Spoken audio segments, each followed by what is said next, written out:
تفہیم القرآن سید ابوالعلا مودودی سورہ محمد صلی اللہ علیہ وآلہ وسلم آیات 1 تا 15 حصہ اول اعوذ باللہ من الشیطان الرجیم بسم اللہ الرحمن الرحیم الذین کفروا جن لوگوں نے کفر کیا۔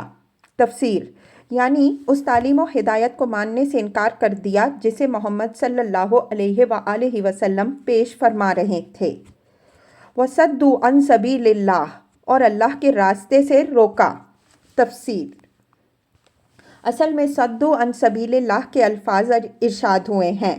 صدّا عربی زبان میں لازم اور متعدی دونوں طرح استعمال ہوتا ہے، اس لیے ان الفاظ کا مطلب یہ بھی ہے کہ وہ خود اللہ کے راستے پر آنے سے باز رہے، اور یہ بھی ہے کہ انہوں نے دوسروں کو اس راہ پر آنے سے روکا۔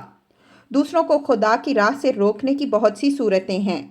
اس کی ایک صورت یہ ہے کہ آدمی زبردستی کسی کو ایمان لانے سے روک دے۔ دوسری صورت یہ ہے کہ وہ ایمان لانے والوں پر ایسا ظلم و ستم ڈھائے کہ ان کے لیے ایمان پر قائم رہنا اور دوسروں کے لیے ایسے خوفناک حالات میں ایمان لانا مشکل ہو جائے۔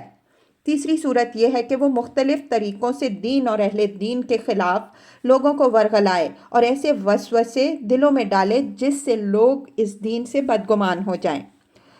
اس کے علاوہ ہر کافر اس معنی میں خدا کی راہ سے روکنے والا ہے کہ وہ اپنی اولاد کو کفر کے طریقے پر پرورش کرتا ہے اور پھر اس کی آئندہ نسل کے لیے دین آبائی کو چھوڑ کر اسلام قبول کرنا مشکل ہو جاتا ہے۔ اسی طرح ہر کافر معاشرہ خدا کے راستے میں ایک سنگ گراں ہے، کیونکہ وہ اپنی تعلیم و تربیت سے، اپنے اجتماعی نظام اور رسم و رواج سے اور اپنے تعصبات سے دین حق کے پھیلنے میں شدید رکاوٹیں ڈالتا ہے۔ اضل اعمالہم اللہ نے ان کے اعمال کو رائیگاں کر دیا۔ تفسیر اصل الفاظ ہیں اضل اعمالہم ان کے اعمال کو بھٹکا دیا، گمراہ کر دیا، ضائع کر دیا۔ یہ الفاظ بڑے وسیع مفہوم کے حامل ہیں۔ ان کا ایک مطلب یہ ہے کہ اللہ تعالیٰ نے ان سے یہ توفیق سلب کر لی کہ ان کی کوششیں اور محنتیں صحیح راستے میں صرف ہوں۔ اب وہ جو کچھ بھی کریں گے غلط مقاصد کے لیے غلط طریقوں ہی سے کریں گے، اور ان کی تمام سعی و جہد ہدایت کے بجائے ضلالت ہی کی راہ میں صرف ہوگی۔ دوسرا مطلب یہ ہے کہ جو کام اپنے نزدیک وہ خیر کے کام سمجھ کر کرتے رہے ہیں، مثلا خانہ کعبہ کی نگہبانی، حاجیوں کی خدمت، مہمانوں کی ضیافت، رشتہ داروں کے ساتھ صلہ رحمی اور ایسے ہی دوسرے کام جنہیں عرب میں مذہبی خدمات اور مکارم اخلاق میں شمار کیا جاتا تھا، اللہ تعالیٰ نے ان سب کو ضائع کر دیا۔ ان کا کوئی اجر و ثواب ان کو نہ ملے گا، کیونکہ جب وہ اللہ کی توحید اور صرف اسی کی عبادت کا طریقہ اختیار کرنے سے انکار کرتے ہیں اور دوسروں کو بھی اس راہ پر آنے سے روکتے ہیں، تو ان کا کوئی عمل بھی اللہ کے ہاں مقبول نہیں ہو سکتا۔ تیسرا مطلب یہ ہے کہ راہ حق کو روکنے اور اپنے کافرانہ مذہب کو عرب میں زندہ رکھنے کے لیے جو کوششیں وہ محمد صلی اللہ علیہ وآلہ وسلم کے مقابلے میں کر رہے ہیں، اللہ نے ان کو رائیگاں کر دیا۔ ان کی ساری تدبیریں اب محض ایک تیر بے ہدف ہیں۔ ان تدبیروں سے وہ اپنے مقصد کو ہرگز نہ پہنچ سکیں گے۔ والذین آمنوا وعملوا الصالحات اور جو لوگ ایمان لائے اور جنہوں نے نیک عمل کیے، وآمنوا بما نزل علی محمد اور اس چیز کو مان لیا جو محمد صلی اللہ علیہ وآلہ وسلم پر نازل ہوئی ہے۔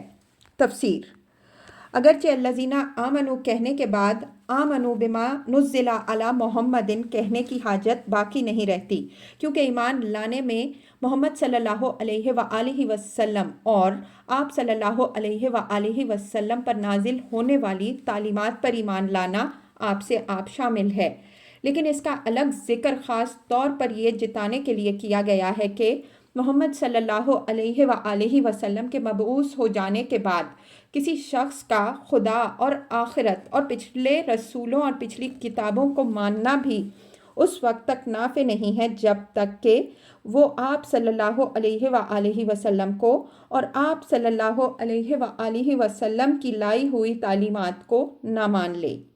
یہ تصریح اس لیے ضروری تھی کہ ہجرت کے بعد اب مدینہ طیبہ میں ان لوگوں سے بھی سابقہ درپیش تھا جو ایمان کے دوسرے تمام لوازم کو تو مانتے تھے مگر محمد صلی اللہ علیہ وآلہ وسلم کی رسالت کو ماننے سے انکار کر رہے تھے۔ کفر عنہم سیئاتہم، اللہ نے ان کی برائیاں ان سے دور کر دیں۔ تفسیر۔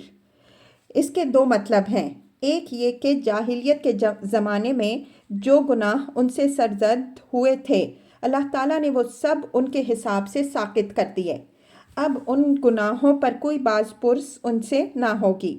دوسرا مطلب یہ ہے کہ عقائد و خیالات اور اخلاق و اعمال کی جن خرابیوں میں وہ مبتلا تھے اللہ تعالیٰ نے وہ ان سے دور کر دیں، ان کے ذہن بدل گئے، ان کے عقائد اور خیالات بدل گئے، ان کی عادتیں اور خصلتیں بدل گئیں، ان کی سیرتیں اور ان کے کردار بدل گئے۔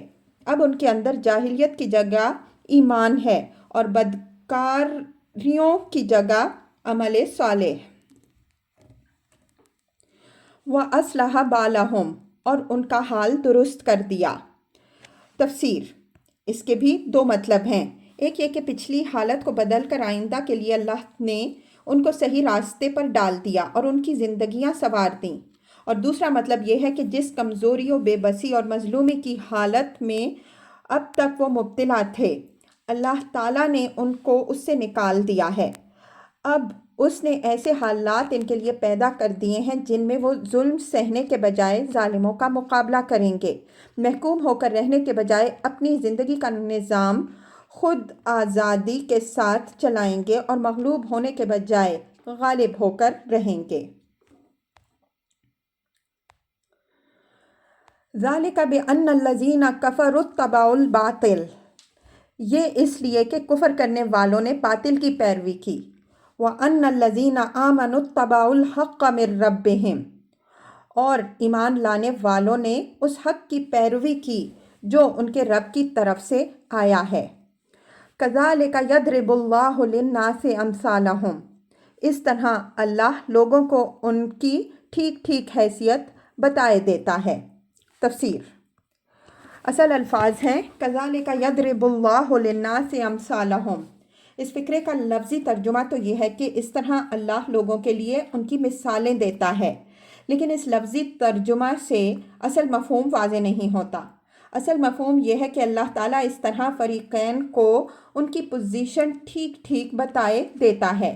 ایک فریق باطل کی پیروی پر مصر ہے، اس لیے اللہ نے اس کی ساری سعی و عمل کو لا حاصل کر دیا ہے، اور دوسرے فریق نے حق کی پیروی اختیار کی ہے، اس لیے اللہ نے اس کو برائیوں سے پاک کر کے اس کے حالات درست کر دیے ہیں۔ فَإِذَا لَقِيتُمُ الَّذِينَ كَفَرُوا فَضَرْبَ الرِّقَابِ، پس جب ان کافروں سے تمہاری مٹ بھیڑ ہو تو پہلا کام ان کی گردنیں مارنا ہے۔ حَتَّى إِذَا أَثْخَنْتُمُوهُمْ فَشُدُّوا الْوَثَاقَ، یہاں تک کہ جب تم ان کو اچھی طرح کچل دو تب قیدیوں کو مضبوط باندھو۔ فَإِمَّا مَنًّا بَعْدُ وَإِمَّا فِدَاءً حَتَّى تَضَعَ الْحَرْبُ أَوْزَارَهَا، اس کے بعد تمہیں اختیار ہے کہ احسان کرو یا فدیہ کا معاملہ کر لو تاکہ لڑائی اپنے ہتھیار ڈال دے۔ تفسیر۔ اس آیت کے الفاظ سے بھی اور جس سیاق و سباق میں یہ آئی ہے اس سے بھی یہ بات صاف معلوم ہوتی ہے کہ یہ لڑائی کا حکم آ جانے کے بعد اور لڑائی شروع ہونے سے پہلے نازل ہوئی۔ جب کافروں سے تمہاری مٹ بھیڑ ہو کے الفاظ اس پر دلالت کرتے ہیں کہ ابھی مٹ بھیڑ ہوئی نہیں ہے، اور اس کے ہونے سے پہلے یہ ہدایت دی جا رہی ہے کہ جب وہ ہو تو کیا کرنا چاہیے۔ آگے آیت 20 کے الفاظ اس امر کی شہادت دے رہے ہیں کہ یہ صورت اس زمانے میں نازل ہوئی تھی جب سورہ حج کی آیت 39 اور سورہ بقرہ کی آیت 190 میں لڑائی کا حکم آ چکا تھا، اور اس پر خوف کے مارے مدینہ کے منافقین اور ضعیف الایمان لوگوں کا حال یہ ہو رہا تھا کہ جیسے ان پر موت چھا گئی ہے۔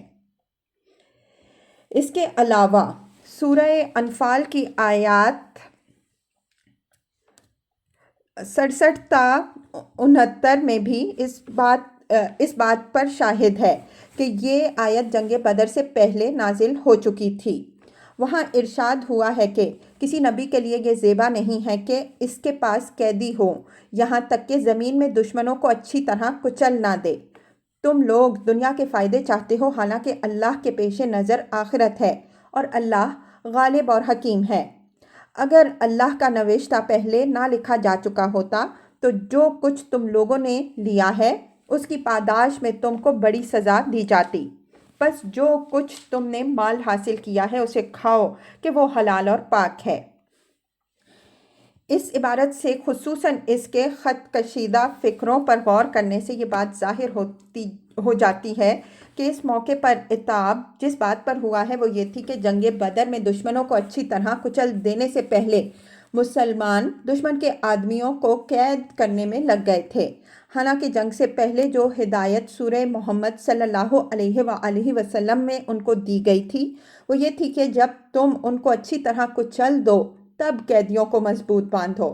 تاہم چونکہ سورہ محمد صلی اللہ علیہ وآلہ وسلم میں مسلمانوں کو قیدیوں سے فدیہ لینے کی اجازت فی الجملہ دی جا چکی تھی، اس لیے جنگ بدر کے قیدیوں سے جو مال لیا گیا اسے اللہ نے حلال قرار دیا اور مسلمانوں کو اس کے لیے سزا نہ دی۔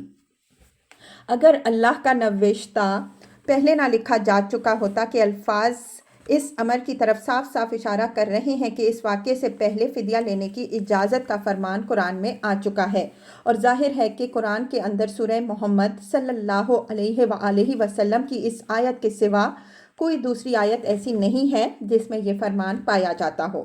اس لیے یہ ماننا پڑے گا کہ یہ آیت سورہ انفال کی مذکورہ بالا آیت سے پہلے نازل ہو چکی تھی۔ یہ قرآن مجید کی پہلی آیت ہے جس میں قوانین جنگ کے متعلق ابتدائی ہدایات دی گئی ہیں۔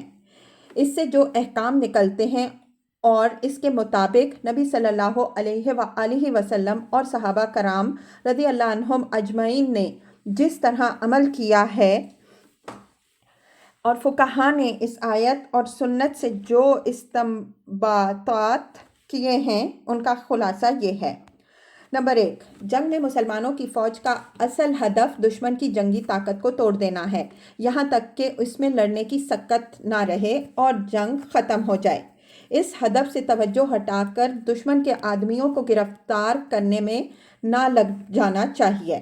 قیدی پکڑنے کی طرف توجہ اس وقت کرنی چاہیے جب دشمن کا اچھی طرح قلع کما کر دیا جائے اور میدان جنگ میں اس کے کچھ آدمی باقی رہ جائیں۔ اہل عرب کو یہ ہدایت آغاز میں اس لیے دے دی گئی کہ کہیں وہ فدیہ حاصل کرنے یا غلام فراہم کرنے کی لالچ میں پڑ کر جنگ کے اصل ہدف مقصود کو فراموش نہ کر بیٹھیں۔ نمبر 2، جنگ میں جو لوگ گرفتار ہوں ان کے بارے میں فرمایا گیا کہ تمہیں اختیار ہے خواہ ان پر احسان کرو یا ان سے فدیے کا معاملہ کرو۔ اس سے عام قانون یہ نکلتا ہے کہ جنگی قیدیوں کو قتل نہ کیا جائے۔ حضرت عبداللہ بن عمر رضی اللہ عنہ، حسن بصری رحمہ اللہ، عطا رحمہ اللہ اور حماد بن ابی سلیمان رحمہ اللہ قانون کے اسی عموم کو لیتے ہیں اور یہ اپنی جگہ بالکل درست ہے۔ وہ لوگ کہتے ہیں کہ آدمی کو قتل لڑائی کی حالت میں کیا جا سکتا ہے۔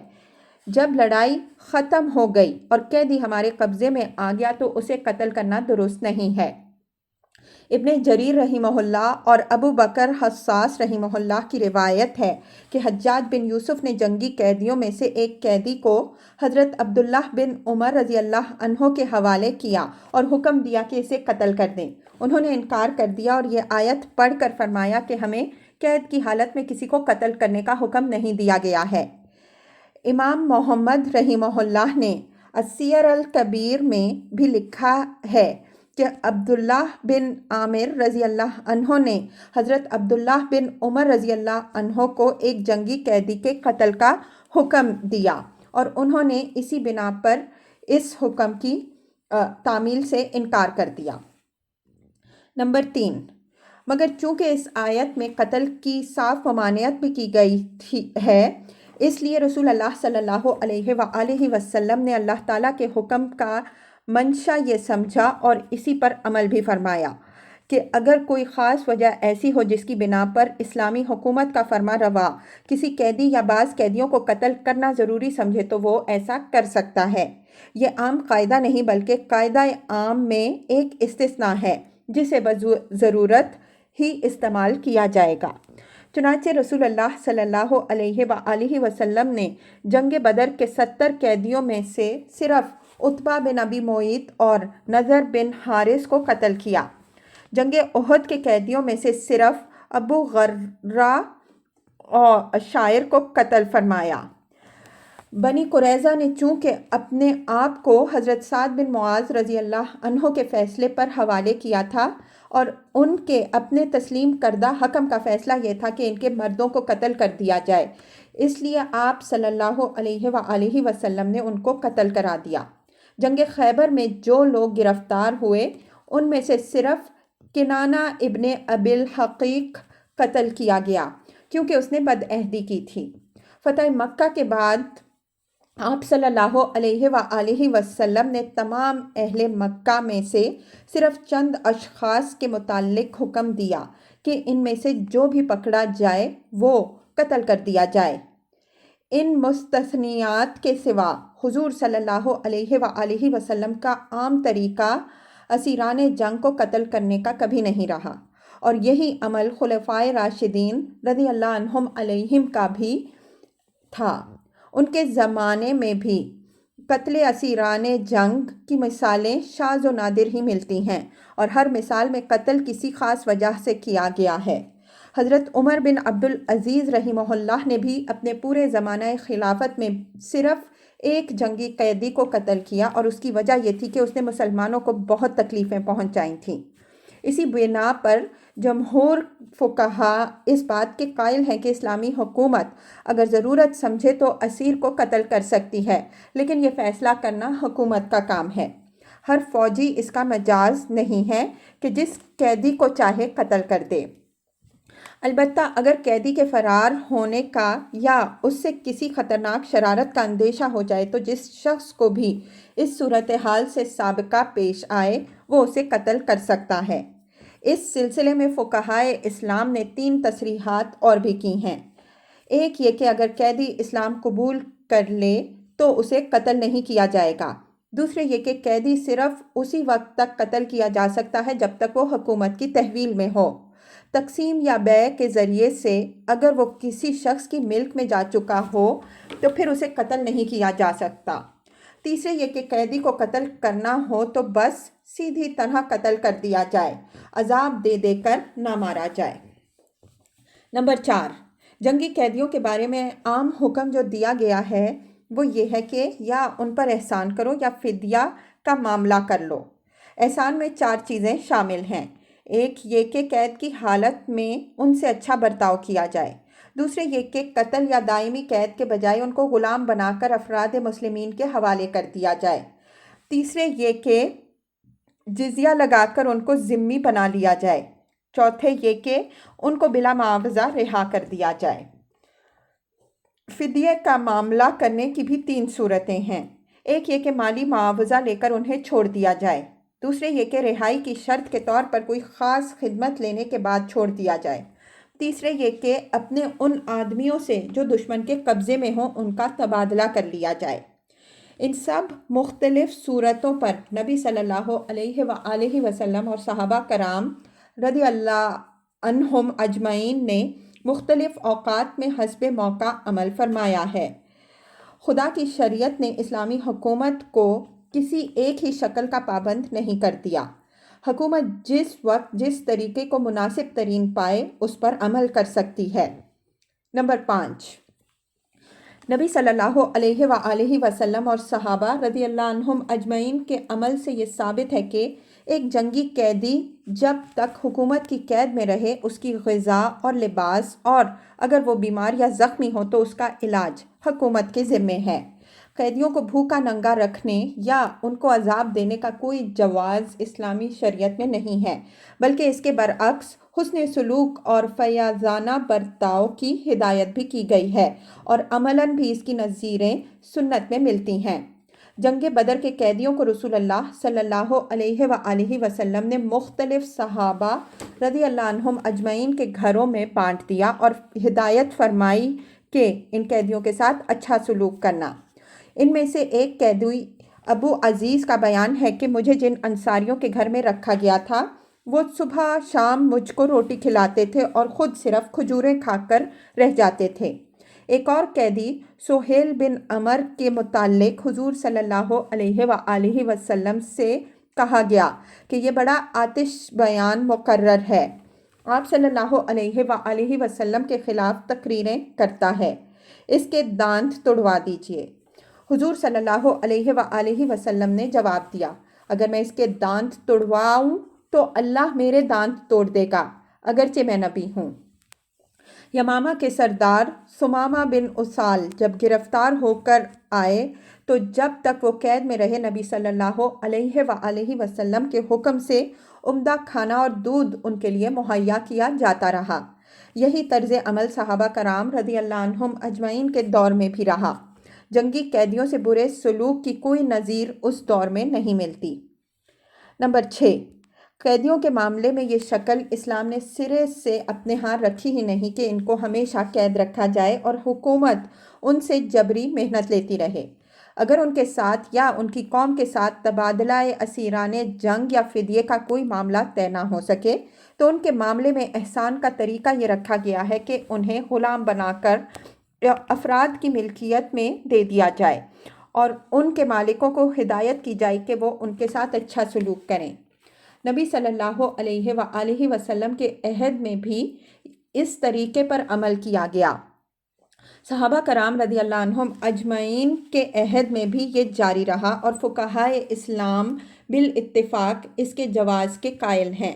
اس سلسلے میں یہ بات بھی جان لینی چاہیے کہ جو شخص قید میں آنے سے پہلے اسلام قبول کر چکا ہو اور پھر کسی طرح گرفتار ہو جائے وہ تو آزاد کر دیا جائے گا، مگر جو شخص قید ہونے کے بعد اسلام قبول کرے یا کسی شخص کی ملکیت میں دے دیے جانے کے بعد مسلمان ہو تو یہ اسلام اس کے لیے آزادی کا سبب نہیں بن سکتا۔ مسند احمد، مسلم اور ترمذی میں حضرت عمران بن حسین رضی اللہ عنہ کی روایت ہے کہ بنی عقیل کا ایک شخص گرفتار ہو کر آیا اور اس نے کہا کہ میں نے اسلام قبول کر لیا۔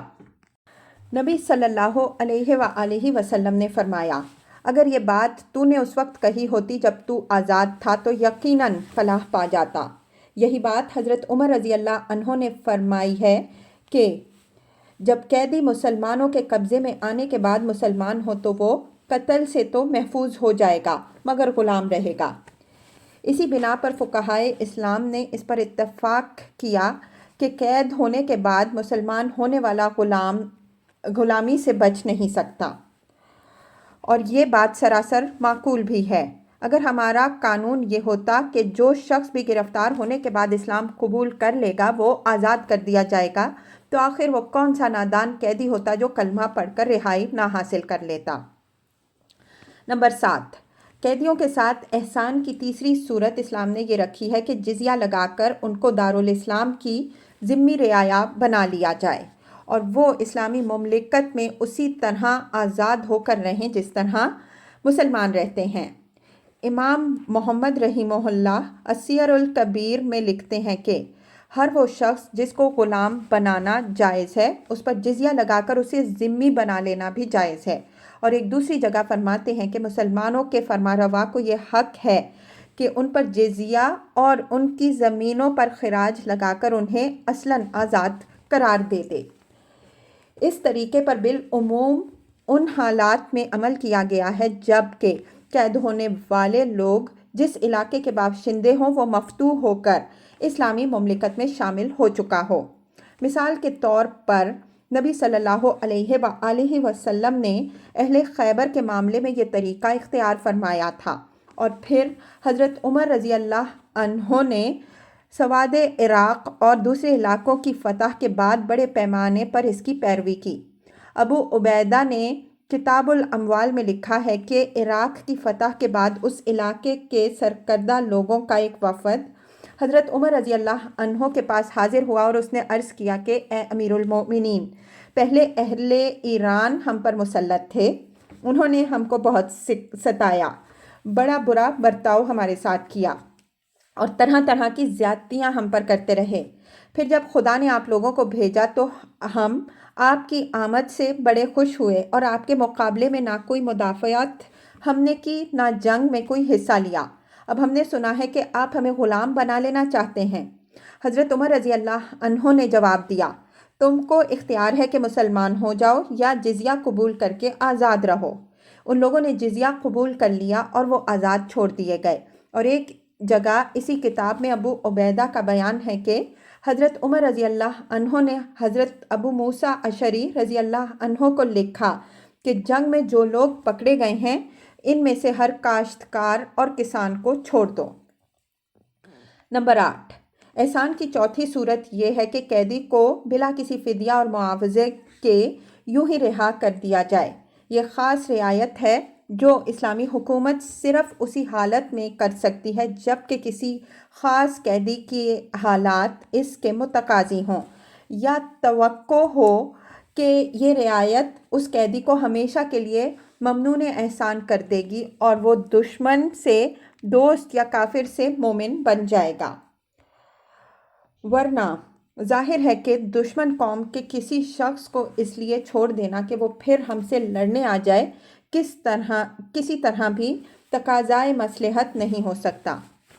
اس لیے فقہائے اسلام نے بالعموم اس کی مخالفت کی ہے اور اس کے جواز کے لیے یہ شرط لگائی ہے کہ اگر امام مسلمین قیدیوں کو یا ان میں سے بعض کو بطور احسان چھوڑ دینے میں مصلحت پائے تو ایسا کرنے میں مضائقہ نہیں ہے۔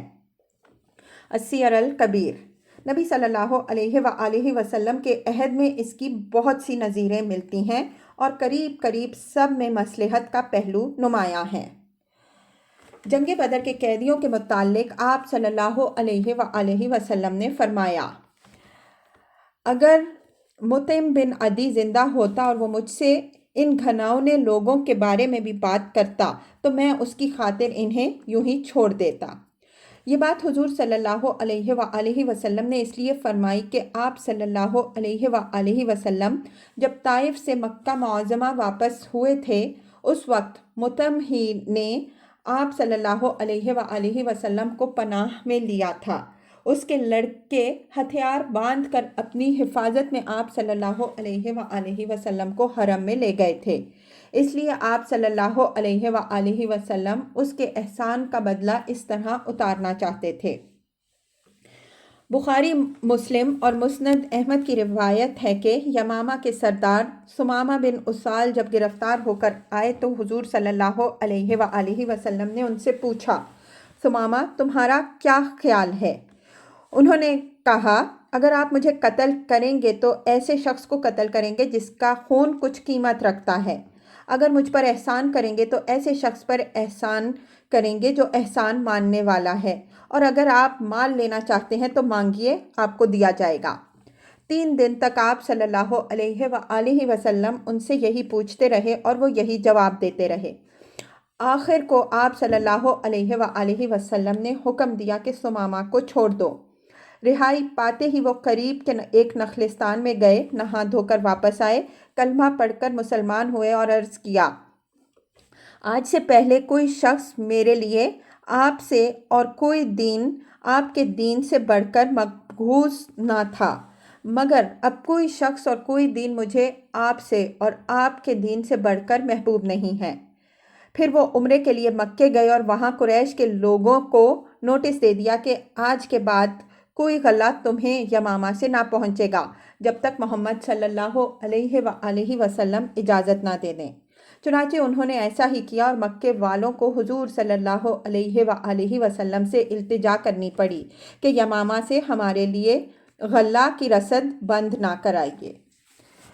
بنی قریظہ کے قیدیوں میں سے آپ صلی اللہ علیہ وآلہ وسلم نے زبیر بن باتا اور عمر بن سعد کی جان بخشی کی۔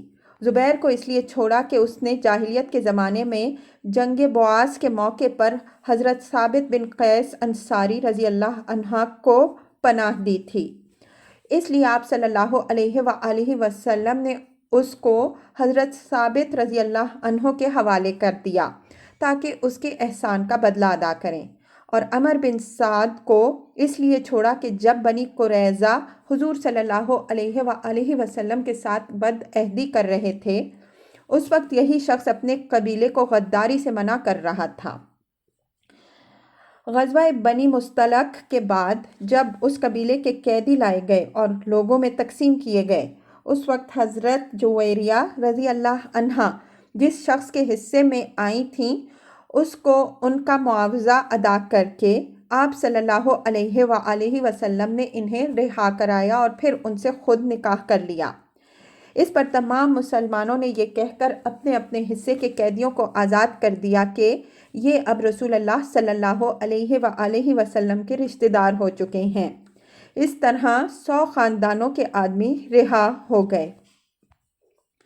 صلح حدیبیہ کے موقع پر مکے کے 80 آدمی تنعیم کی طرف سے آئے اور فجر کی نماز کے قریب انہوں نے آپ صلی اللہ علیہ وآلہ وسلم کے کیمپ پر اچانک شب خون مارنے کا ارادہ کیا، مگر وہ سب کے سب پکڑ لیے گئے اور حضور صلی اللہ علیہ وآلہ وسلم نے سب کو چھوڑ دیا تاکہ اس نازک موقع پر یہ معاملہ لڑائی کا موجب نہ بن جائے۔ فتح مکہ کے موقع پر آپ صلی اللہ علیہ وآلہ وسلم نے چند آدمیوں کو مستثنیٰ کر کے تمام اہل مکہ کو بطور احسان معاف کر دیا، اور جنہیں مستثنیٰ کیا تھا ان میں سے بھی 3-4 کے سوا کوئی قتل نہ کیا گیا۔ سارا عرب اس بات کو جانتا تھا کہ اہل مکہ نے رسول اللہ صلی اللہ علیہ وآلہ وسلم اور مسلمانوں پر کیسے کیسے ظلم کیے۔ اس کے مقابلے میں فتح پا کر جس عالی حوصلگی کے ساتھ حضور صلی اللہ علیہ وآلہ وسلم نے ان لوگوں کو معاف فرمایا، اس سے اہل عرب کو یہ اطمینان حاصل ہو گیا کہ ان کا سابقہ کسی جبار سے نہیں بلکہ ایک نہایت رحیم و شفیق اور فیاض رہنما سے ہے۔ اسی بنا پر فتح مکہ کے بعد پورے جزیرۃ العرب کو مسخر ہونے میں 2 سال سے زیادہ دیر نہ لگی۔ جنگ حنین کے بعد جب قبیلہ حوازن کا وفد اپنے قیدیوں کی رہائی کے لیے حاضر ہوا تو سارے قیدی تقسیم کیے جا چکے تھے۔ حضور صلی اللہ علیہ وآلہ وسلم نے سب مسلمانوں کو جمع کیا اور فرمایا کہ یہ لوگ تائب ہو کر آئے ہیں اور میری رائے یہ ہے کہ ان کے قیدی ان کو واپس کر دیے جائیں۔ تم میں سے جو کوئی بخوشی اپنے حصے میں آئے ہوئے قیدی کو بلا معاوضہ چھوڑنا چاہے وہ اس طرح چھوڑ دے، اور جو معاوضہ لینا چاہے اس کو ہم بیت المال میں آنے والی پہلی آمدنی سے معاوضہ دیں گے۔ چنانچہ 6000 قیدی رہا کر دیے گئے، اور جن لوگوں نے معاوضہ لینا چاہا انہیں حکومت کی طرف سے معاوضہ دیا گیا۔ اس سے یہ بھی معلوم ہوا کہ تقسیم ہو چکنے کے بعد حکومت قیدیوں کو خود رہا کر دینے کی مجاز نہیں رہتی، بلکہ یہ کام ان لوگوں کی رضامندی سے یا ان کو معاوضہ دے کر کیا جا سکتا ہے جن کی ملکیت میں قیدی دیے جا چکے ہوں۔ نبی صلی اللہ علیہ وآلہ وسلم کے بعد صحابہ کرام رضی اللہ عنہم اجمعین کے دور میں بھی بطور احسان قیدیوں کو رہا کرنے کی نظیریں مسلسل ملتی ہیں۔ حضرت ابو بکر صدیق رضی اللہ عنہ نے اشد بن قیس کندی کو رہا کیا، اور حضرت عمر رضی اللہ عنہ نے ہرمزان کو اور مناظر اور میسان کے قیدیوں کو آزادی عطا کی۔ نمبر 9، مالی معاوضہ لے کر قیدیوں کو چھوڑنے کی مثال نبی صلی اللہ علیہ وآلہ وسلم کے عہد میں صرف جنگ بدر کے موقع پر ملتی ہے، جبکہ فی قیدی 1000 سے 4000 تک کی رقمیں لے کر ان کو رہا کیا گیا۔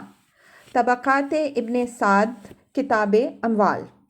صحابہ کرام رضی اللہ عنہم اجمعین کے دور میں اس کی کوئی نظیر نہیں ملتی، اور فقہائے اسلام نے بالعموم اس کو ناپسند کیا، کیونکہ اس کے معنی یہ ہیں کہ ہم روپیہ لے کر دشمن کے ایک آدمی کو چھوڑ دیں تاکہ وہ پھر ہمارے خلاف تلوار اٹھائے۔ لیکن چونکہ قرآن میں فدیہ لینے کی اجازت دی گئی ہے اور رسول اللہ صلی اللہ علیہ وآلہ وسلم نے ایک مرتبہ اس پر عمل کیا ہے، اس لیے ایسا کرنا مطلقاً ممنوع نہیں ہے۔ امام محمد رحمہ اللہ السیر الکبیر میں کہتے ہیں کہ اگر مسلمانوں کو اس کی ضرورت پیش آئے تو وہ مالی معاوضہ لے کر قیدیوں کو چھوڑ سکتے ہیں۔ کوئی خدمت لے کر چھوڑنے کی مثال بھی جنگ بدر کے موقع پر ملتی ہے۔ قریش کے قیدیوں میں سے جو لوگ مالی فدیہ دینے کے قابل نہ تھے، ان کی رہائی کے لیے حضور صلی اللہ علیہ وآلہ وسلم نے یہ شرط عائد کر دی کہ وہ انصار کے 10 بچوں کو لکھنا پڑھنا سکھا دیں۔ نمبر 11، قیدیوں کے تبادلے کی متعدد مثالیں ہم کو نبی صلی اللہ علیہ وسلم کے عہد میں ملتی ہیں۔ ایک مرتبہ حضور صلی اللہ علیہ وآلہ وسلم نے حضرت ابو بکر رضی اللہ عنہ کو ایک مہم پر بھیجا اور اس میں چند قیدی گرفتار ہوئے۔ ان میں سے ایک نہایت خوبصورت عورت بھی تھی جو حضرت سلمہ بن عقو رضی اللہ عنہ کے حصے میں آئی۔ رسول اللہ صلی اللہ علیہ وآلہ وسلم نے باصرار اس کو سلمہ رضی اللہ عنہ سے مانگ لیا اور پھر اسے مکہ بھیج کر اس کے بدلے کئی مسلمان قیدیوں کو رہا کرایا۔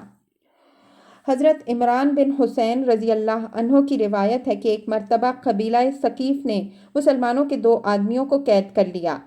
اس کے کچھ مدت بعد ثقیف کے حلیف قبیلے بنی عقیل کا ایک آدمی مسلمانوں کے پاس آ کر گرفتار ہو گیا۔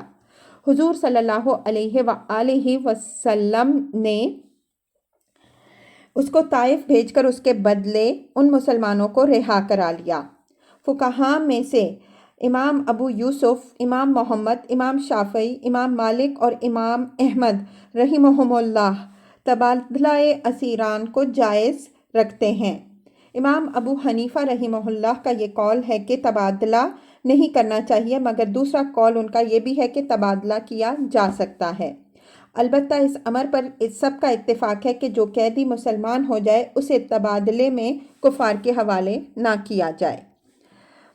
اس تشریح سے یہ بات واضح ہو جاتی ہے کہ اسلام میں اسیران جنگ کے معاملے میں ایک ایسا وسیع ضابطہ بنایا ہے جس کے اندر ہر زمانے اور ہر طرح کے حالات میں اس مسئلے سے عہدہ برا ہونے کی گنجائش ہے۔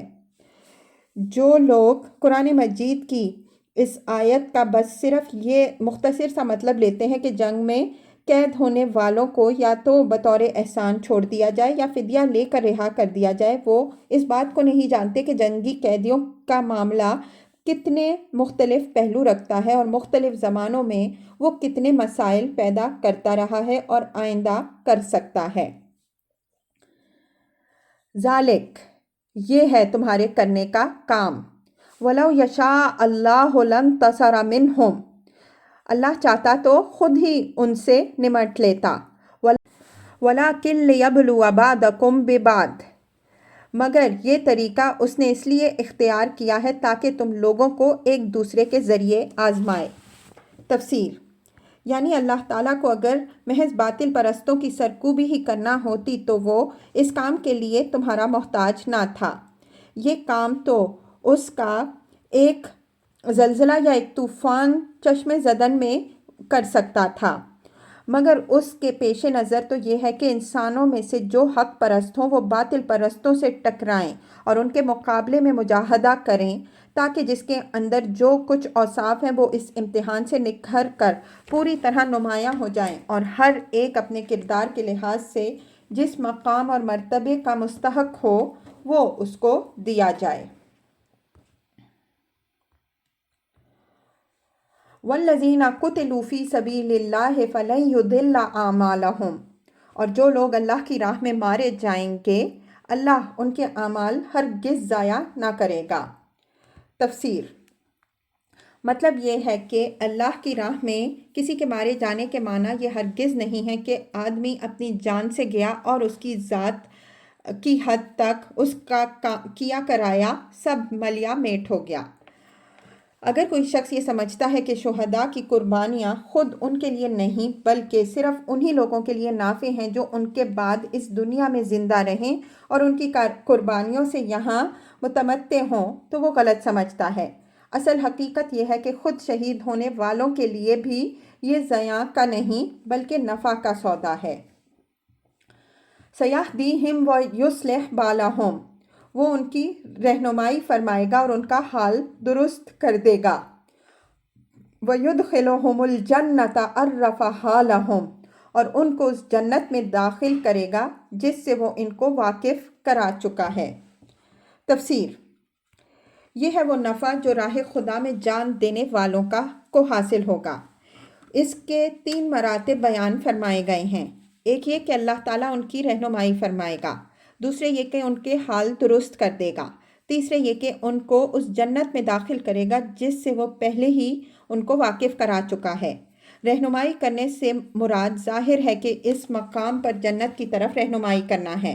حالت درست کرنے سے مراد یہ ہے کہ جنت میں داخل ہونے سے پہلے اللہ تعالیٰ ان کو خلعتوں سے آراستہ کر کے وہاں لے جائے گا اور ہر اس آلائش کو دور کر دے گا جو دنیا کی زندگی میں ان کو لگ گئی تھی۔ اور تیسرے مرتبے کا مطلب یہ ہے کہ دنیا میں پہلے ہی ان کو قرآن اور نبی صلی اللہ علیہ وآلہ وسلم کی زبان سے بتایا جا چکا ہے کہ وہ جنت کیسی ہے جو اللہ تعالیٰ نے ان کے لیے مہیا کر رکھی ہے۔ اس جنت میں جب وہ پہنچیں گے تو بالکل جانی پہچانی چیز میں داخل ہوں گے اور ان کو معلوم ہو جائے گا کہ جس چیز کے دینے کا ان کو وعدہ کیا گیا تھا وہی ان کو دی گئی ہے، اس میں یک سر منہ فرق نہیں ہے۔